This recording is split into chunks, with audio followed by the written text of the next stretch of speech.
Hi friends, అందరికీ నమస్తే అండి. Welcome to our channel. Indiramma ఇండ్లకు సంబంధించి ముఖ్యంగా L2 కేటగిరీ డబుల్ బెడ్రూమ్ స్కీమ్కి సంబంధించి 8 లక్షల మంది అర్హులు ఉన్నట్లు ప్రభుత్వం అయితే లెక్కలు చెప్పిందండి. గ్రేటర్లోని జిహెచ్ఎంసీ పరిధిలో ఉన్నటువంటి హైదరాబాద్, రంగారెడ్డి, సంగారెడ్డి, మేడ్చల్, మల్కాజ్గిరి ఈ 4 జిల్లాల్లో L2 కేటగిరీకి సంబంధించిన లబ్ధిదారులు 8.8 లక్షల మంది ఉన్నట్లు తెలిసిందనమాట. సో అయితే ఈ డబుల్ బెడ్రూమ్ హౌసెస్ పంపిణీ విషయంలో ప్రభుత్వం ఈ 4 జిల్లాల్లో ఎలాంటి నిర్ణయాలు తీసుకోబోతుందనే వివరాలతో కూడినటువంటి ఇన్ఫర్మేషన్ ఈరోజు పబ్లిష్ కావడం జరిగింది. ఆ ఇన్ఫర్మేషన్ని నేను మీకు ఈ వీడియోలో అయితే షేర్ చేస్తున్నాను. ఇందిరమ్మ ఇండ్లకు సంబంధించి ఏ చిన్న టాపిక్ వచ్చినా వెంటనే నేను మీకు వీడియో అయితే చేస్తానండి. తప్పకుండా మన ఛానల్ సబ్స్క్రైబ్ చేసుకోండి. ఇకపోతే ఈ 4 జిల్లాలకు సంబంధించిన ఫైనల్ లిస్టు ఏ విధంగా చెక్ చేసుకోవాలనేది వీడియో చివరిలో అయితే చెప్తాను. స్కిప్ చేయకుండా ఫస్ట్ నుంచి వీడియోని పూర్తిగా చూడండి. ఇలాంటి అప్డేట్స్ అన్నీ కూడా ముందుగా మా టెలిగ్రామ్ ఛానల్లో పోస్ట్ అవుతాయి. టెలిగ్రామ్ ఛానల్లో జాయిన్ అవ్వాలనుకున్నటువంటి వాళ్ళు డిస్క్రిప్షన్లో అయితే లింక్ పెడుతున్నాను, తప్పకుండా జాయిన్ అవ్వండి. సో ఇక్కడ చూసుకున్నట్లయితే డబుల్ బెడ్రూమ్ ఇండ్ల స్కీమ్కు అర్హులు 8 లక్షల మంది. వీళ్ళెవ్వరికీ గ్రేటర్ పరిధిలో ఇండ్లు జాగాలు లేవని చెప్తున్నారనమాట. సో అయితే ఇక్కడ ఏ విధంగా ఉందంటే పరిస్థితి, దాదాపు ఈ యొక్క గ్రేటర్ పరిధిలో ఉన్నటువంటి హైదరాబాద్, రంగారెడ్డి, సంగారెడ్డి, మేడ్చల్, మల్కాజ్గిరి ఈ 4 జిల్లాల్లో 10 లక్షలకు పైగా అప్లికేషన్స్ అనేటివి వచ్చాయి. ఇందులో కేవలం ఇల్లు స్థలం ఉన్నటువంటి వాళ్ళు అంటే L1 కేటగిరీకి సంబంధించిన వాళ్ళు 18,000 మంది మాత్రమే రావడం జరిగింది. రిమైనింగ్ వాళ్ళంతా కూడా L2 కేటగిరీకి సంబంధించిన వాళ్ళు వచ్చారు. అంటే ఇల్లు స్థలం రెండూ లేనటువంటి వాళ్ళు 8,80,000 మంది అయితే రావడం జరిగిందని చెప్పి ప్రభుత్వం అయితే లెక్కలు తేల్చిందనమాట. ఇక వచ్చినటువంటి ఈ 10 లక్షల దరఖాస్తుల్లో రిజెక్ట్ అయినటువంటి వాళ్ళు 1,75,000 మందికి అయితే ప్రభుత్వం అయితే లెక్కలైతే చెప్పింది. అయితే ఇక్కడ ఎక్కువ శాతము ఇల్లు స్థలాలు లేనటువంటి వాళ్ళే అని క్లియర్గా అయితే అర్థమవుతుంది అనమాట. గ్రేటర్లో ఇండ్లు స్థలాలు లేని వారే ఎక్కువ మంది ఉండడంతో వీరికి డబుల్ బెడ్రూమ్ ఇవ్వాల్సి అయితే ఉంటుంది. అయితే వీరిపై ప్రభుత్వం ఇంకా ఎటువంటి నిర్ణయం అయితే తీసుకోలేదు. ప్రస్తుతం సొంత జాగా ఉన్న వారికి ఇల్లు కట్టుకోవడానికి జిల్లాల్లో 5 లక్షల రూపాయలు అయితే అందించనున్నట్లు తెలుస్తుంది అనమాట. సో అదేవిధంగా ఇక్కడ సొంత జాగా ఉన్నవారు కేవలం 18,000 మంది ఉండడంతో వీరికి ఇండ్లు కట్టించే ప్రక్రియ మొదలుపెట్టే అవకాశం అనేది ఉంది.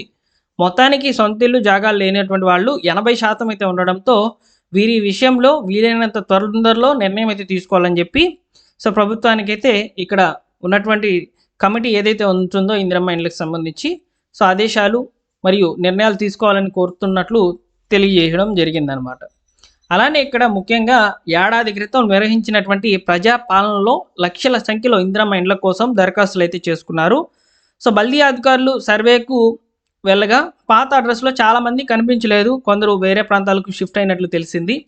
ఇటువంటి వారికి ఫోన్లు చేయగా చాలామందికి కూడా కలవలేదు, ఇంకొందరు ఊళ్ళలో వెరిఫికేషన్ పూర్తి చేసుకున్నట్లు తెలిసిందనమాట. సో వీరితో పాటు అపార్ట్మెంట్లో అదేవిధంగా ఇంటి యజమానులు వేరుగా ఉన్నటువంటి వాటికి కూడా ఇనెలిజిబుల్ లిస్టులో అయితే చేర్చడం జరిగిందనమాట.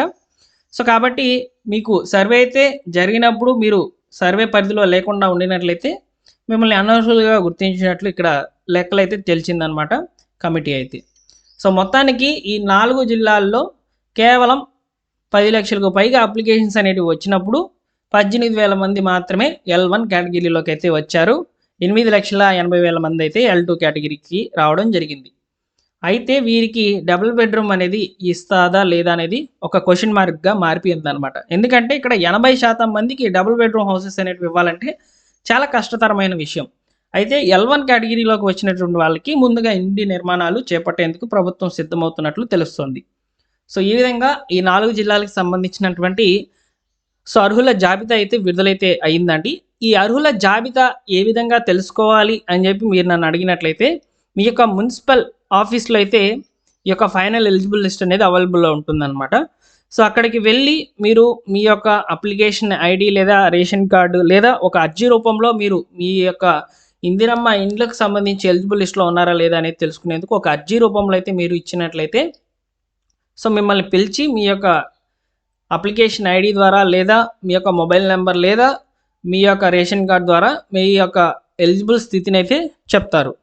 సో ఒకవేళ మరికొన్ని రోజులు వెయిట్ చేసినట్లయితే ఇందిరమ్మ ఇండ్ల వెబ్ పేజ్లో అయితే ఇదే విధంగా చెక్ చేసుకునేందుకు అవకాశం అనేది ఇవ్వడం జరుగుతుంది ఈ ఫైనల్ ఎలిజిబుల్ లిస్ట్ కొరకు. సో ఒకసారి చూస్తున్నారు కదా ఇక్కడ. సో ఇందిరమ్మ ఇండ్లకు సంబంధించినటువంటి ఫైనల్ ఎలిజిబుల్ లిస్ట్ అనేది త్వరలోనే అప్డేట్ చేస్తామని చెప్పి గవర్నమెంట్ అయితే చెప్తుంది. సో ఇక్కడ అప్లికేషన్ సెర్చ్ మోర్ అనే ఆప్షన్లో అప్లికేషన్ సెర్చ్ అనే ఆప్షన్లోకి అయితే వెళ్ళి సో ఫైనల్ ఎలిజిబుల్ లిస్ట్ అనేది చెక్ చేసుకోవచ్చు త్రూ మొబైల్ నెంబర్ లేదా Aadhaar number, application ID, ration card number ద్వారా అయితే చెక్ చేసుకునేందుకు అవకాశం అయితే ఉంటుంది. ప్రస్తుతానికి ఆన్లైన్లో లిస్ట్ అనేది అవైలబుల్లోకి అయితే ఇంకా రాలేదు, త్వరలోనే వస్తుందని చెప్తుందన్నమాట గవర్నమెంట్. ఒకవేళ ఏదైనా సమాచారం కనుక వస్తే తప్పకుండా తెలియజేస్తాను ఫ్రెండ్స్. ఈ 4 జిల్లాల్లో ఉన్నటువంటి లబ్ధిదారుల యొక్క వివరాలే అందాయి కానీ సో లిస్టులు అయితే ఇంకా రిలీజ్ అయితే కాలేదు. ఈ లిస్టులన్నీ కూడా ఆన్లైన్లోకి అవైలబుల్లోకి అయితే వస్తాయి. చాలామంది కూడా లిస్ట్ ఏదండి అని అడుగుతారు. సో నేను జస్ట్ ఎంతమంది ఎలిజిబుల్ అయ్యారనే ఇన్ఫర్మేషన్ మాత్రమే ఇక్కడ నేను మీకు షేర్ చేయడం జరిగిందనమాట. సో వీడియో నచ్చితే తప్పకుండా లైక్ చేయండి. మా టెలిగ్రామ్ ఛానల్లో జాయిన్ అవ్వండి ఫ్రెండ్స్. డిస్క్రిప్షన్లో అయితే లింక్ పెడుతున్నాను. ఇలాంటి అప్డేట్స్ ఏమైనా వచ్చినప్పుడు వెంటనే నేను మీకు తెలియచేయడం జరుగుతుంది.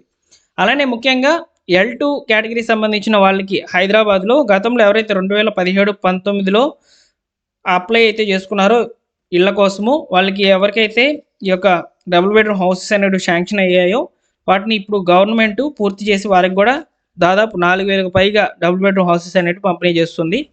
సో వాటికి సంబంధించిన ఇన్ఫర్మేషన్ కూడా ఆల్రెడీ మన ఛానల్లో పోస్ట్ చేశాను, ఒకసారి చూడండి. Thank you for watching.